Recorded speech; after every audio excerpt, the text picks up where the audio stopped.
The Mavericks took a 3-2 series lead. Luka was really remarkable for the most part of that game. 42 points, 8 rebounds, 14 assists, 6 threes.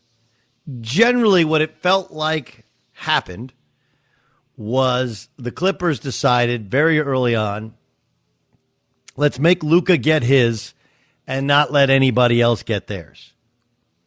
And what the story that gets told in the media is not always how it truly went down, right? Like it's a very important part of the discussion is what happens, how you ingest it is not necessarily how it went down. I'll give you a perfect example. Rondo was terrible. And he was the kind of terrible that one guy can, in fact, get you beat. If you look back, they were in the third quarter, and they did have control of the game, relatively speaking, where, it was a 5-point game when he checks into the game. And they had the lead. And they could never really recover. Paul George got an offensive foul when they're up 70-67. So he comes out of the game. And Rondo comes into the game up 3 with 4:49 to go. 4:49 to go. He turned the ball over. He missed several shots in which they dared him to shoot. And he misses like two 28-foot step-back jump shots, which is not his game. The one sub took it from a 3-point lead. You look 3 minutes later, they're down 9 points, just like that. And they end up the quarter down 14 points. Now, even with what was an awful substitution, and he wasn't good, and he played some in the fourth quarter, they still found a way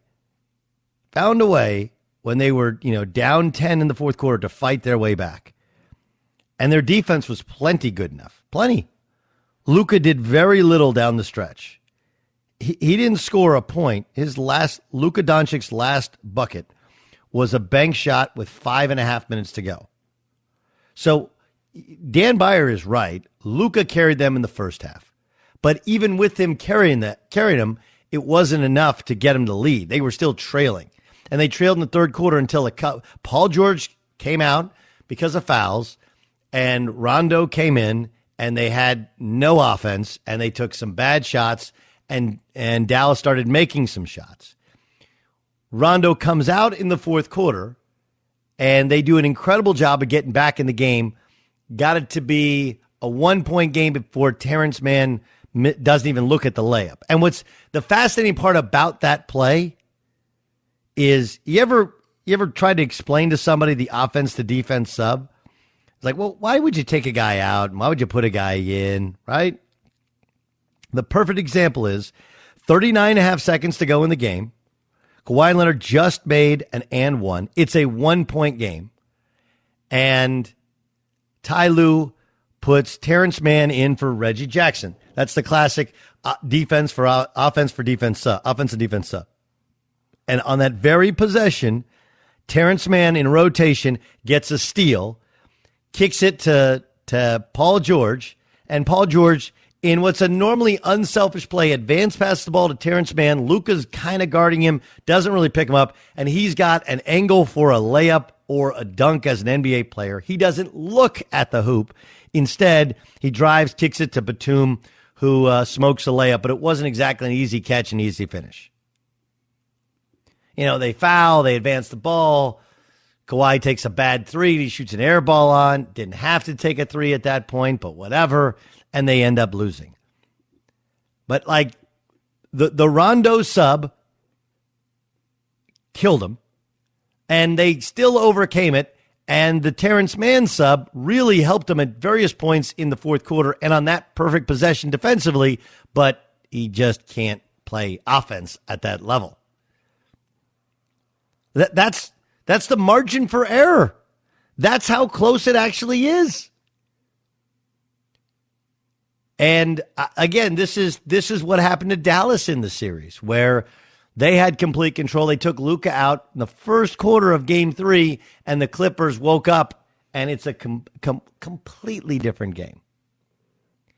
Look, obviously, we're potentially one day away, 36 hours, one sleep away from not having a team in New York, Chicago, either LA teams, no Warriors in the NBA playoffs. We are that close to what is a ratings catastrophe. And yes, you can tell me Brooklyn is in New York.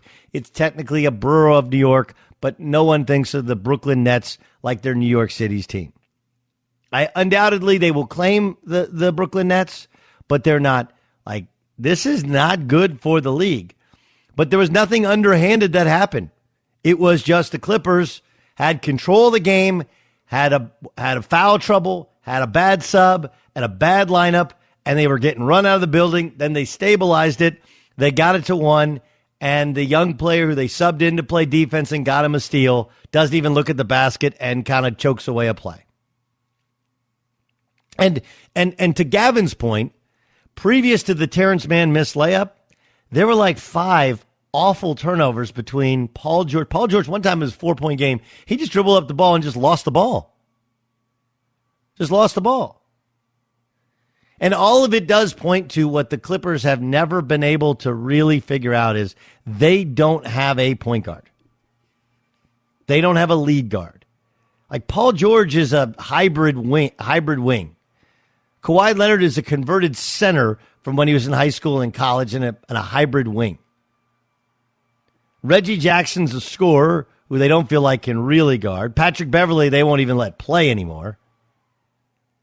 Rondo can't shoot, and the Mavericks are completely in his head about shooting.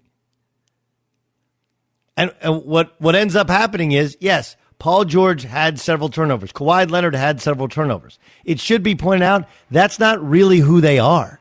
They're not guys that create shots for themselves or definitely not for others. For themselves, yeah. But Paul George lost the ball dribbling up the court because that's not who he is or should actually be. Asking guys to do something that they're not really comfortable doing, truthfully, in their actual skill set when they're grown-ups is a really hard thing to do. All that said, I don't think this series is close to over. And if you think there was any... The only comparison between the Lakers' effort in Game 5 and the Clippers' effort in Game 5 is technically they both occupied the Staples Center. That, as home teams, that's about it. Because the Clippers fought, scratched, and clawed despite Luka's otherworldly first half and had the lead, got down 15, and got to within 1. The Lakers, they were down 30 at the half and shriveled up into a ball in the corner. But they also didn't have Anthony Davis. Think about this. Luka would have the highest playoff point per game of all time. His 4th 40-point playoff performance in only 11 games. Right now, it's Michael Jordan at 33.4 and Luka Doncic at 32.7. Should be pointed out, Luka, 6 of 27 in the fourth quarter, has more turnovers than made baskets because, and I think this is the game plan, is if he wants to try and carry the team in the first half fine, he's going to be out of gas in the second half. And that worked. This is Luka after the game. I mean, I could have played way better, I missed a lot of shots, some layups that I shouldn't make. But it wasn't just me, man. It was the whole team, the energy. But like I say, in the fourth, I didn't play great. I didn't play good. Some shots was in and out. But we won the game, and that's all that matters right now. That is all that matters.